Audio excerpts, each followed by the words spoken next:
So great. How are you? We talked with Marco. Where's he at in his return to play? Possibly for this weekend. Yeah, he's doing well. He's trained full this week and back to back to pretty high intensity sessions. So good. So as long as he's responding the right way, then I would think he could be available for this weekend. So it's just going to be obviously where's his fitness and how many minutes and all that kind of stuff that we'll work through. But it seems like he's physically in a good spot. I know we talked earlier. You said you guys are playing a long game with him. Did that rest sort of you think it did him some good to finally shut it down for a little bit and Yeah, start over again? I hope so. Yeah, I mean that's the intention. Is take a step back, try to really address where he was, having the issues, where the inflammation was coming from, things like that, and just try to calm all of that down and see if we can't now ramp back up again and be in a much better place. So our hope is that, but I don't think we fully know until he really starts laying down sessions and games and seeing over the progression here if he can stay in that good spot. So, but I think it looks positive so far. Like I said too, yes, the last couple of days have been really good sessions. He's been working not so much in training, but around the training session for a little while, and all of it's been trending in the right direction. So you need him to see like a full 11v11 training session? No, not really. I mean, today we were 10v10, so it was fine. I think if he's tolerating the high intensity loads that are going on in training and some of the strength stuff and all that kind of stuff that's happening inside of training, if he's able to manage that, then he'll be ready for the 11v11 game. It's just going to be about the duration in the 11v11 game, and most of that is just the output of being in a game, right? Just building up his fitness levels there versus a training environment. So, but physically, if he's responding well, then he's ready to go.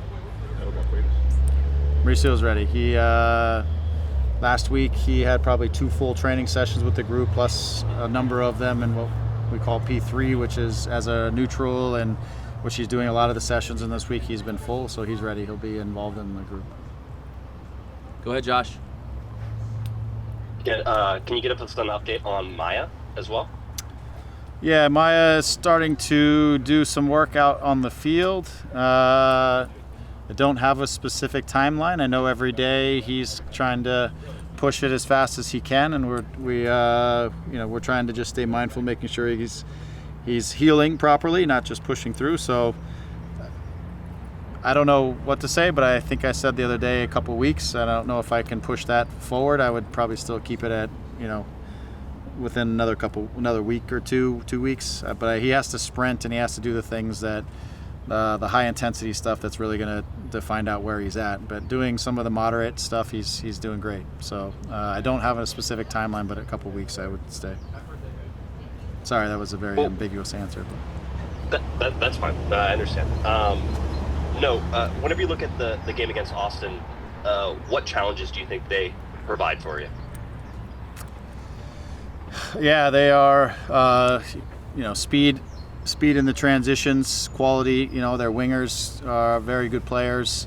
2 strikers, Uzuni, kind of that hybrid between a second striker, a playmaker, but tends to take up a higher position. So they get numbers up against you. They'll play pretty direct in transitions at times. Not necessarily, haven't been a team this year that has had high quantities of possession, but they are been pretty stable on the defensive side of things. Last game I know they struggled a little bit in that regard, but they've been pretty solid defensively, and again, just they've got some good attacking players and obviously some good midfielders as well that can help them control the game and however they want. Nico is a guy who I think is looking to really build a solid defensive team, and then we'll grow from there. And it seems like that's kind of where they are right now. They've been pretty good in terms of the defensive side of things, the transition side of things, and they are building out of that. I don't see a ton from them yet in terms of rotations or things with the ball necessarily, but they've got good players around the field. On the defensive side, you'll be without Zonka, and then obviously Maya's injured. Is this a game for Eric to come into, or is Edwin going to reprise his role at center back?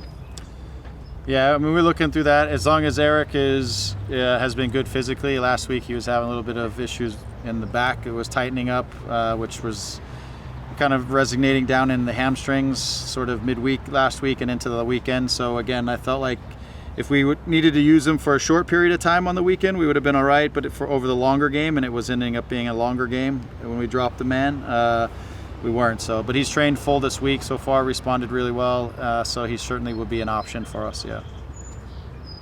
Thanks, Greg. Yep. How does the early start time affect you?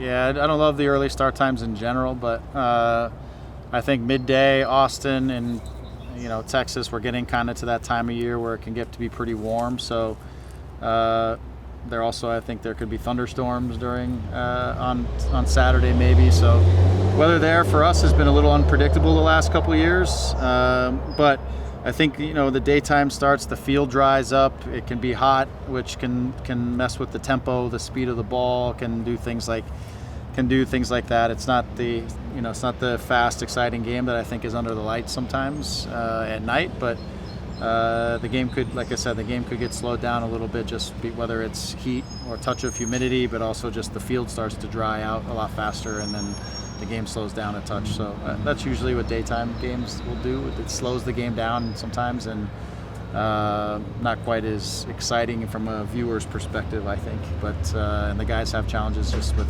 things being a little slower. And if you look at how Vancouver handled Yeah. right at the big game, what did you take from that game? Yeah, I mean, I thought Vancouver looked sharp. I mean, they've been playing, they've had a very consistent group, and with some rotations in their group, but very consistent through the course of the season. Obviously playing in the competitions and having good rotations with the guys that they've had. They don't have much drop off from one guy to the next, and I think they've done a nice job of managing through this. But they look sharp. They look good at home.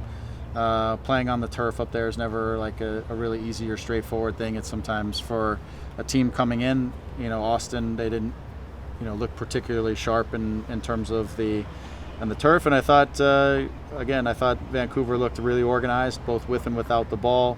I think their movements, for each other are very good. They've got a striker who's hot right now, which is wonderful for them. And they were able to get to some really good spots on the field and get Brian some balls in areas that he can do his damage. So I thought, again, I take the context in the game, playing at home and playing away is a little different, but I thought Vancouver looked solid, and I didn't think Austin dealt with them great, which I'm sure they would probably say the same. And but it's a very different context when they're at home, and now we got to go play in their place and try to find our way through the game to create some more good chances and keep them at 0. For us, it's about us. Yeah. Like the intensity that we started with the other night for me wasn't high enough. That left us vulnerable in some of our defensive actions. When I say intensity, I mean with and without the ball. The intensity wasn't high enough. It left us vulnerable. We ended up taking a goal early. We ended up going down a man, and a lot of that for me was just we didn't start the game with the correct intensity and the right intention. But then when we went down a man, it's like we all knew we had to carry a little extra load, and the intensity level went up, and everybody started to raise sort of that part of their game. And then I thought we were 10 against 11. I thought we were quite solid. But I think we've got to have that type of intention and intensity right from the start, and not get ourselves into these positions where we're digging ourselves out of holes. What will be your goal on this game this weekend? Mine? Well, I hope it goes as well as. Hopefully, I get 150 goals and assists too. Yeah. Oh, well, thank you. I did not know this. Yeah. Yeah. Looking back to your career as a player and coach here now, do you reflect on the time you spent in the Galaxy so far? Yeah, it's been. As much as anything, it's been an honor to be a part of the organization. It's the people that I've worked with and played with, coached with. But also the people just interacting around, some who've been here for a long time. But a lot of this is just, it's the relationships you build inside of this. And, the commonality is we all love this club, and we all want this club to be successful. And we're all doing our best to work together as a team and as a group to help the club be successful. And then when those moments happen, like last year, then you get to celebrate together, and those things bond you forever. So, again, I'm honored to be a part of this club. And having 400 games at the club that is probably the most relevant club in the history of the league. Not probably, it is. And so being a part of a big organization and a club like that is, again, it's an honor to be there. So hopefully 400 is just the start, but I want us to go out and win. This is a good moment for us to get a good positive result and build this season off of that a little bit, because I think we've had some good moments, but we haven't been able to have a complete game and close it out with the win, and that's the most important thing this weekend. Thanks, Greg. Yep, I appreciate it. Thank you.